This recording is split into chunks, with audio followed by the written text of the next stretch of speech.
تم ان چیزوں کی بنا پر کسی سے شادی کرو گے؟ میں بھی ایسی ہی ایک وجہ کی بنا پر شادی کرنا چاہتی تھی جلال انصر سے۔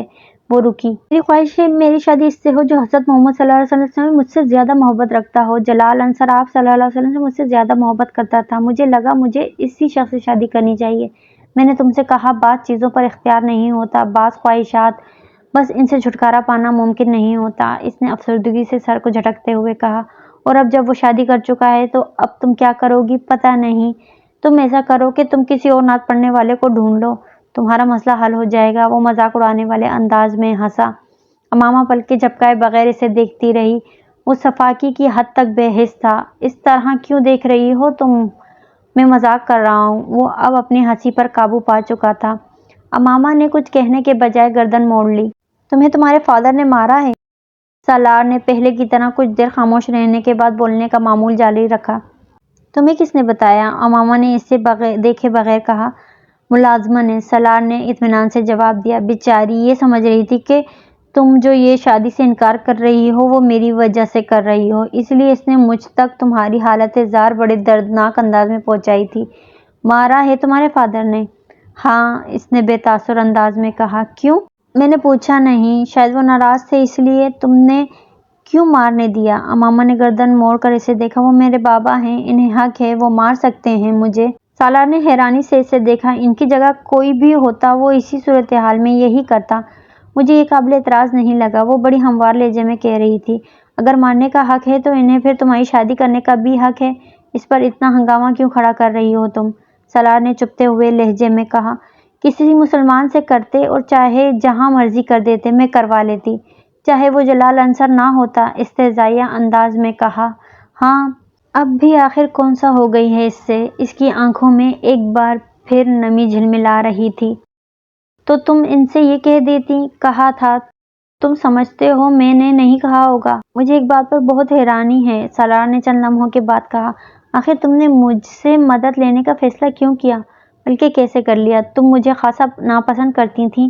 اس نے امامہ کی بات کا جواب دیے بغیر بات جاری رکھی۔ میرے پاس تمہارے علاوہ دوسرا کوئی آپشن تھا ہی نہیں، امامہ نے مدھم آواز میں کہا۔ میری اپنی کوئی فرینڈ اس طرح میری مدد کرنے کی پوزیشن میں نہیں تھی جس طرح کوئی لڑکا کر سکتا تھا۔ عزت کے علاوہ میں صرف جلال اور تم سے واقف تھی، اور سب سے قریب ترین صرف تم تھے جس سے میں فوری رابطہ کر سکتی تھی، اس لیے میں نے تم سے رابطہ کیا۔ وہ مدھم آواز میں رک رک کر بولتی رہی۔ تمہیں یقین تھا میں تمہاری مدد کروں گا؟ نہیں، میں نے ایک رسک لیا تھا۔ یقین کیسے ہو سکتا تھا مجھے کہ تم میری مدد کرو گے؟ میں نے تمہیں بتایا نا، میرے پاس تمہارے علاوہ اور کوئی آپشن تھا ہی نہیں۔ یعنی تم نے ضرورت کے وقت گدھے کو باپ بنا لیا ہے؟ اس کے بے حد عجیب لہجے میں کیے گئے تبصرے نے یکدم امامہ کو خاموش ہو جانے پر مجبور کر دیا۔ وہ بات منہ پر مارنے میں ماہر تھا، مگر اس نے غلط بھی نہیں کہا تھا۔ ویری انٹرسٹنگ، اس نے امامہ کے جواب کا انتظار کیے بغیر کہا، جسے اپنے تبصرے پر خود ہی محظوظ ہوا تھا۔ میں گاڑی کچھ دیر کے لیے یہاں روکنا چاہ رہا ہوں، سالار نے سڑک کے کنارے بنے ہوئے ایک سستے قسم کے ہوٹل اور سروس اسٹیشن کو دیکھتے ہوئے کہا۔ میں ذرا ٹائر چیک کروانا چاہ رہا ہوں، گاڑی میں دوسرا ٹائر نہیں ہے، راستے میں اگر کوئی ٹائر فلیٹ ہو گیا تو بہت مسئلہ ہوگا۔ امامہ نے صرف سر ہلانے پر اکتفا کیا۔ وہ گاڑی موڑ کر اندر لے گیا۔ اس وقت دور کہیں فجر کی اذان ہو رہی تھی۔ ہوٹل میں کام کرنے والے 2-4 لوگوں کے علاوہ وہاں اور کوئی نہیں تھا۔ اسے گاڑی اندر لاتے دیکھ کر ایک آدمی باہر نکل آیا۔ شاید وہ گاڑی کی آواز سن کر آیا تھا۔ سالار گاڑی کا دروازہ کھول کر نیچے اتر گیا۔ وہ کچھ دیر سیٹ کی پشت سے سر ٹکائے آنکھیں بند کیے بیٹھی رہی۔ اذان کی آواز کچھ زیادہ بلند ہو گئی تھی۔ امامہ نے آنکھیں کھول دیں۔ کار کا دروازہ کھول کر وہ باہر نکل آئی۔ دروازہ کھلنے کی آواز پر سالار نے گردن موڑ کر اسے دیکھا تھا۔ یہاں کتنی دیر رکنا ہے؟ وہ سالار سے پوچھ رہی تھی۔ 10-15 منٹ۔ میں انجن میں بھی ایک دفعہ چیک کروانا چاہتا ہوں۔ میں نماز پڑھنا چاہتی ہوں، مجھے وضو کرنا ہے، اس نے سالار سے کہا۔ اس سے پہلے کہ سالار کچھ کہتا، اس آدمی نے بلند آواز میں اسے پکارتے ہوئے کہا، باجی وضو کرنا ہے تو اس ڈرم سے پانی لے لیں۔ اور وہ نماز کہاں پڑھے گی؟ سالار نے اس آدمی سے پوچھا۔ یہ سامنے والے کمرے میں جائے نماز دے دیتا ہوں۔ وہ اب پائپ اتار رہا تھا۔ پہلے جائے نماز دے دوں، پھر انجن آ کر چیک کرتا ہوں، اس آدمی نے اس کمرے کی طرف جاتے ہوئے کہا۔ سالار نے دور سے امامہ کو اس ڈرم کے پاس کچھ تذبذب کے حالت میں کھڑے دیکھا۔ وہ لاشعوری طور پر آگے چلا آیا۔ وہ تارکول کا ایک بہت بڑا خالی ڈرم تھا جسے ایک ڈھکن سے کور کیا گیا تھا۔ اس میں سے پانی کیسے لوں؟ امامہ نے قدموں کی چھاپ پر پیچھے مڑ کر دیکھا۔ سالار نے ادھر ادھر نظر دوڑائی۔ کچھ فاصلے پر ایک بالٹی پڑی ہوئی تھی، وہ بالٹی کو اٹھا لایا۔ میرا خیال ہے یہ اسی بالٹی کو پانی نکالنے کے لیے استعمال کرتے ہیں، اس نے امامہ سے کہتے ہوئے ڈرم کا ڈھکن اٹھایا اور اس میں سے پانی بالٹی میں بھر لیا۔ میں کرا دیتا ہوں وضو۔ سالار کو اس کے چہرے پر تذبذب نظر آیا، مگر پھر کچھ کہنے کے بجائے وہ اپنی آستین اوپر کرنے لگی۔ اپنی گھڑی اتار کر اس نے سالار کی طرف بڑھا دی اور پنجوں کے بل زمین پر بیٹھ گئی۔ سالار نے اس کے بڑھے ہوئے ہاتھوں میں کچھ پانی ڈالا۔ امامہ کو بے اختیار جیسے کرنٹ اس نے ایک دم اپنے ہاتھ پیچھے کر لیے۔ کیا ہوا؟ سالار نے کچھ حیرانی سے کہا۔ کچھ نہیں، پانی بہت ٹھنڈا ہے، تم پانی ڈالو۔ وہ ایک بار پھر ہاتھ میں پھیلا رہی تھی۔ سالار نے پانی ڈالنا شروع کر دیا۔ وہ وضو کرنے لگی۔ پہلی بار سالار نے اس کے ہاتھوں کو کہنیوں تک دیکھا۔ کچھ دیر کے لیے وہ اس کی کلائیوں سے نظر نہیں ہٹا سکا، پھر اس کی نظر اس کی کلائیوں سے اس کے چہرے پر چلی گئی۔ وہ اپنی چادر کو ہٹائے بغیر بڑی احتیاط کے ساتھ سر، کانوں اور گردن کا مسح کر رہی تھی اور سالار کی نظریں اس کے ہاتھوں کی حرکت کے ساتھ ساتھ سفر کر رہی تھیں۔ اس کی گردن میں موجود سونے کی چین اور اس میں لٹکے ہوئے موتی کو بھی اس نے پہلی بار دریافت کیا تھا۔ سالار نے اسے جتنی بار دیکھا تھا اسی طرح کی چادر میں دیکھا تھا۔ چادر کا رنگ مختلف ہوتا مگر وہ ہمیشہ اسے ایک ہی انداز میں لپٹے ہوتی۔ وہ کبھی اس کے خد و خال پر غور نہیں کر سکا۔ پاؤں پر پانی خود ڈال لیتی ہوں۔ اس نے کھڑے ہوتے ہوئے سالار کے ہاتھ سے اس بالٹی کو پکڑ لیا جو اب تقریباً خالی ہونے والی تھی۔ سالار چند قدم پیچھے ہٹ کر مہویت سے دیکھنے لگا۔ وہ وضو کر چکی تو سالار کی مہویت ختم ہوئی۔ اس نے گھڑی اس کی طرف بڑھا دی۔ آگے پیچھے چلتے ہوئے اس کمرے تک آئے جہاں وہ آدمی گیا تھا۔ وہ آدمی جب تک کمرے میں ایک طرف مسلح بچھا چکا تھا۔ امامہ خاموشی سے جائے نماز کی طرف بڑھ گئی۔ لاہور کی حدود میں داخل ہوتے ہی امامہ نے اس سے کہا، اب تم مجھے کسی بھی اسٹاپ پر اتار دو، میں چلی جاؤں گی۔ تم جہاں جانا چاہتی ہو میں تمہیں وہاں چھوڑ دیتا ہوں۔ اتنی دھند میں کسی ٹرانسپورٹ کا انتظار کرتے تمہیں بہت وقت لگے گا۔ سڑکیں اس وقت تقریباً ویران تھیں، حالانکہ صبح ہو چکی تھی، مگر دھند نے ہر چیز کو لپیٹ میں رکھا تھا۔ مجھے نہیں پتا مجھے کہاں جانا ہے، پھر تمہیں میں کسی جگہ کا پتہ بتاؤں؟ ابھی تو شاید میں ہاسٹل جاؤں اور پھر وہاں۔ سالار نے اس کی بات کاٹ دی۔ تو پھر میں تمہیں ہاسٹل چھوڑ دیتا ہوں۔ کچھ فاصلہ اسی طرح خاموشی سے طے ہوا، پھر ہاسٹل سے کچھ فاصلے پر امامہ نے اس سے کہا، بس تم یہاں گاڑی روک دو، میں یہاں سے خود چلی جاؤں گی، میں تمہارے ساتھ ہاسٹل نہیں جانا چاہتی۔ سالار نے سڑک کے کنارے گاڑی روک دی۔ پچھلے کچھ ہفتوں میں تم نے میری بہت مدد کی ہے، میں اس کے لیے تمہارا شکریہ ادا کرنا چاہتی ہوں۔ تم میری مدد نہ کرتے تو آج میں یہاں نہ ہوتی۔ وہ ایک لمحے کے لیے رکی۔ تمہارا موبائل ابھی میرے پاس ہے، مگر مجھے ابھی اس کی ضرورت ہے، میں کچھ عرصے بعد اسے واپس بھجوا دوں گی۔ اس کی ضرورت نہیں، تم اسے رکھ سکتی ہو، میں کچھ دنوں بعد تم سے دوبارہ رابطہ کروں گی، پھر تم مجھے طلاق کے پیپرز بھجوا دینا۔ وہ رکی۔ میں امید کرتی ہوں کہ تم میرے پیرنٹس کو کچھ نہیں بتاؤ گے، یہ کہنے کی ضرورت تھی؟ سالار نے بھویں اچکاتے ہوئے کہا، مجھے کچھ بتانا ہوتا تو میں بہت پہلے بتا چکا ہوتا۔ سالار نے قدرے سرد مہری سے کہا، کیا ابھی بھی تمہاری میرے بارے میں وہی رائے ہے یا تم نے اپنی رائے میں کچھ تبدیلی کی ہے؟ سالار نے اچانک تھیکی مسکراہٹ کے ساتھ اس سے پوچھا، تمہیں نہیں لگتا کہ میں دراصل بہت اچھا لڑکا ہوں؟ ہو سکتا ہے، امامہ نے مدھم آواز میں کہا۔ سالار کو اس کی بات پر جیسے شوق لگا۔ ہو سکتا ہے؟ وہ بے یقینی سے مسکرایا۔ ابھی بھی ہو سکتا ہے؟ تم بہت ناشکری ہو امامہ۔ میں نے تمہارے لیے اتنا کچھ کیا ہے جو اس زمانے میں کوئی لڑکا نہیں کرے گا، اور تم پھر بھی مجھے اچھا ماننے پر تیار نہیں۔ میں ناشکری نہیں ہوں، مجھے اعتراف ہے کہ تم نے مجھ پر بہت احسان کیے ہیں اور شاید تمہاری جگہ کوئی اور دوسرا کبھی نہ کرتا۔ سالار نے اس کی بات کاٹ دی۔ تو میں اچھا ہوا نا؟ نہیں، مجھے پتا ہے تم یہی کہنا چاہتی ہو، حالانکہ مشرقی لڑکی کی خاموشی اس کا اقرار ہوتی ہے، مگر تمہاری خاموشی تمہارا انکار ہوتی ہے۔ ٹھیک کہہ رہا ہوں نا؟ ہم ایک فضول بحث کر رہے ہیں۔ ہو سکتا ہے، سالار نے کندھے اچکائے، مگر مجھے حیرانی ہے کہ تم، اس بار امامہ نے اس کی بات کاٹ دی، تم نے میرے لیے یقیناً بہت کچھ کیا ہے، اور اگر میں تمہیں جانتی نہ ہوتی تو یقیناً میں تمہیں ایک بہت اچھا انسان سمجھتی اور کہہ بھی دیتی، مگر میں تمہیں اتنی اچھی طرح جانتی ہوں کہ میرے لیے یہ کہنا مشکل ہے کہ تم ایک اچھے انسان ہو۔ وہ رکی۔ سالار پلکیں جھپکائے بغیر اسے دیکھتا رہا۔ جو آدمی خودکشی کی کوشش کرتا ہو، شراب پیتا ہو، جس نے اپنا کمرہ عورتوں کی برہنہ تصویروں سے بھر رکھا ہو، وہ اچھا آدمی تو نہیں ہو سکتا، امامہ نے دو ٹوک انداز میں کہا۔ تم کسی ایسے آدمی کے پاس جاتی جو یہ تینوں کام نہ کرتا مگر تمہاری مدد بھی نہ کرتا، تو کیا تمہارے لیے وہ اچھا آدمی ہوتا؟ سالار نے تیز آواز میں کہا، جیسے جلال انصر؟ امامہ کے چہرے کا رنگ بدل گیا۔ ہاں، اس نے میری مدد نہیں کی، مجھ سے شادی نہیں کی، مگر اس کا یہ مطلب نہیں کہ وہ برا ہو گیا۔ وہ اچھا آدمی ہے، ابھی بھی میرے نزدیک اچھا آدمی ہے، اور میں نے تمہاری مدد کی، تم سے شادی کی، مگر یقیناً اس کا یہ مطلب نہیں ہے کہ میں اچھا ہو گیا ہوں، میں برا آدمی ہوں۔ وہ عجیب سے انداز میں کہتے ہوئے مسکرایا۔ تمہارا خود اپنے بارے میں کیا خیال ہے امامہ؟ کیا تم اچھی لڑکی ہو؟ اس نے اچانک چپتے ہوئے انداز میں پوچھا، اور پھر جواب کا انتظار کیے بغیر کہنے لگا، میرے نزدیک تم بھی اچھی لڑکی نہیں ہو، تم بھی ایک لڑکے کے لیے اپنے گھر سے بھاگی ہو، اپنے منگیتر کو دھوکہ دیا ہے تم نے، اپنی فیملی کی عزت کو خراب کیا ہے تم نے۔ سالار نے ہر لحاظ بالائے طاق رکھتے ہوئے صاف گوئی سے کہا۔ امامہ کی آنکھوں میں ہلکی سی نمی آ گئی۔ تم ٹھیک کہتے ہو، میں واقعی اچھی لڑکی نہیں ہوں، ابھی مجھے یہ جملہ بہت سے لوگوں سے سننا ہے۔ میں تمہیں بہت لمبی چوڑی وضاحت دے سکتی ہوں، مگر اس کا کوئی فائدہ نہیں، تم ان چیزوں کو نہیں سمجھ سکتے۔ فرض کرو میں تمہیں لاہور نہ لے کر آتا، کہیں اور لے جاتا، پھر؟ مگر میں تمہیں بحفاظت یہاں لے آیا، یہ میرا تم پر کتنا بڑا احسان ہے، تمہیں اندازہ ہے اس کا؟ امامہ گردن موڑ کر اسے دیکھنے لگی۔ مجھے یقین تھا تم مجھے کہیں اور نہیں لے جاؤ گے۔ وہ اس کی بات پر ہنسا۔ مجھ پر یقین تھا؟ کیوں؟ میں تو ایک برا لڑکا ہوں۔ مجھے تم پر یقین نہیں تھا، اللہ پر یقین تھا۔ سالار کے ماتھے پر کچھ بل پڑ گئے۔ میں نے اللہ اور اپنے پیغمبر صلی اللہ علیہ وسلم کے لیے سب کچھ چھوڑ دیا ہے۔ یہ کبھی نہیں ہو سکتا کہ وہ مجھے تمہارے جیسے آدمی کے ہاتھوں رسوا کرتے، یہ ممکن ہی نہیں تھا۔ فرض کرو ایسا ہو جاتا۔ سالار مصر ہوا۔ میں ایسی بات کیوں فرض کروں جو نہیں ہوئی؟ وہ اپنی بات پر قائم تھی۔ یعنی تم مجھے کسی قسم کا کوئی کریڈٹ نہیں دو گی؟ وہ مذاق اڑانے والے انداز میں مسکرایا۔ اچھا فرض کرو میں اب تمہیں جانے نہیں دیتا تو تم کیا کرو گی؟ گاڑی کا دروازہ جب تک میں نہیں کھولوں گا نہیں کھلے گا، یہ تم جانتی ہو۔ اب بتاؤ تم کیا کرو گی؟ وہ یکٹک اسے دیکھتی رہی۔ یا میں یہ کرتا ہوں، سالار نے ڈیش بورڈ پر پڑا ہوا اپنا موبائل اٹھایا اور اس پر ایک نمبر ڈائل کرنے لگا، کہ تمہارے گھر فون کر دیتا ہوں۔ اس نے موبائل کی اسکرین کو اس کی آنکھوں کے سامنے لہرایا۔ اس پر امامہ کے گھر کا نمبر تھا۔ میں انہیں تمہارے بارے میں بتاتا ہوں کہ تم کہاں ہو، کس کے ساتھ ہو، پھر یہاں سے تمہیں سیدھا پولیس اسٹیشن لے جا کر ان کی تحویل میں دے دیتا ہوں، تو پھر تمہارے اعتقاد اور اعتبار کا کیا ہوگا؟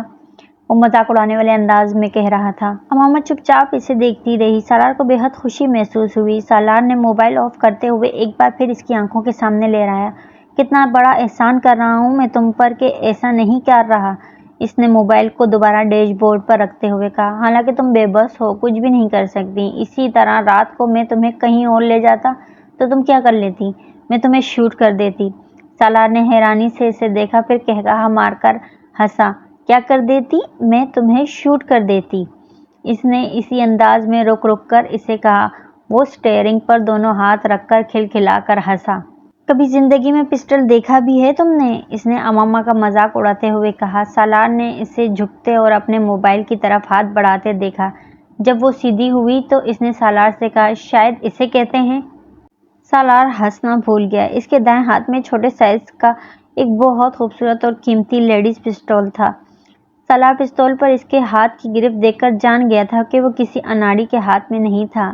اس نے بے یقینی سے امامہ کو دیکھا۔ تم مجھے شوٹ کر سکتی تھی؟ ہاں میں تمہیں شوٹ کر سکتی تھی، مگر میں نے ایسا نہیں کیا، کیونکہ تم نے مجھے کوئی دھوکہ نہیں دیا، اس نے مستحکم آواز میں کہا۔ اس نے پستول سالار کی طرف نہیں کیا تھا، صرف اپنے ہاتھ میں رکھا تھا۔ گاڑی کا لاک؟ اس نے بات ادھوری چھوڑتے ہوئے سالار سے کہا۔ سالار نے غیر ارادی طور پر اپنی طرف موجود بٹن دبا کر لاک کھول دیا۔ امامہ نے دروازہ کھول دیا۔ وہ اب پستول اپنی گود میں موجود بیگ میں رکھ رہی تھی۔ دونوں کے درمیان مزید کوئی بات نہیں ہوئی۔ امامہ نے گاڑی سے باہر نکل کر اس کا دروازہ بند کر دیا۔ سالار نے اسے تیز قدموں کے ساتھ ایک قریب آتی ہوئی ویگن کی طرف جاتے اور پھر اس میں سوار ہوتے دیکھا۔ اس کی قوت مشاہدہ بہت تیز تھی۔ وہ کسی بھی شخص کے چہرے کو پڑھ سکتا تھا، اور اسے اس چیز پر بڑا زعم تھا، مگر وہاں اس دھند آلود سڑک پر گاڑی پر بیٹھے ہوئے اس نے اعتراف کیا وہ امامہ ہاشم کو نہیں جان سکا تھا۔ وہ اگلے کئی منٹ اسٹیئرنگ پر دونوں ہاتھ رکھے بے یقینی کے عالم میں وہیں بیٹھا رہا۔ امامہ ہاشم کے لیے اس کی ناپسندیدگی میں کچھ اور اضافہ ہو گیا تھا۔ وہ واپسی پر دھند کی پرواہ کیے بغیر پوری رفتار سے گاڑی چلا کر آیا تھا۔ پورا راستہ اس کا ذہن اسی ادھیڑ بن میں لگا ہوا تھا کہ اس نے پستول آخر کہاں سے نکالا تھا۔ وہ پورے وثوق کے ساتھ کہہ سکتا تھا کہ جس وقت وہ وضو کے لیے پاؤں دھو رہی تھی، اس وقت وہ پستول اس کی پنڈل کے ساتھ نہیں تھا، ورنہ وہ ضرور اسے دیکھ لیتا۔ بعد میں نماز پڑھنے کے دوران بھی وہ بغور اسے سر سے پاؤں تک دیکھتا رہا تھا۔ پستول تب بھی اس کی پنڈل کے ساتھ بندھا ہوا نہیں تھا۔ وہ برگر کھانے اور چائے پینے کے بعد گاڑی میں آ کر بیٹھ گئی تھی اور وہ کچھ دیر بعد گاڑی میں آیا تھا۔ وہ یقیناً گاڑی میں موجود اس کے بیگ میں ہی ہوگا، وہ اندازے لگاتا رہا۔ دوستو کہانی ابھی جاری ہے۔ اگر آپ کو کہانی پسند آ رہی ہے تو کہانی کو لائک اور میرے چینل کو سبسکرائب ضرور کیجیے گا اور کمنٹس میں اپنی رائے کا اظہار ضرور کیجیے گا کہ آپ کو کہانی کیسی لگ رہی ہے، اور پلیز میرے چینل کو سبسکرائب کر کے مجھے سپورٹ کیجیے گا۔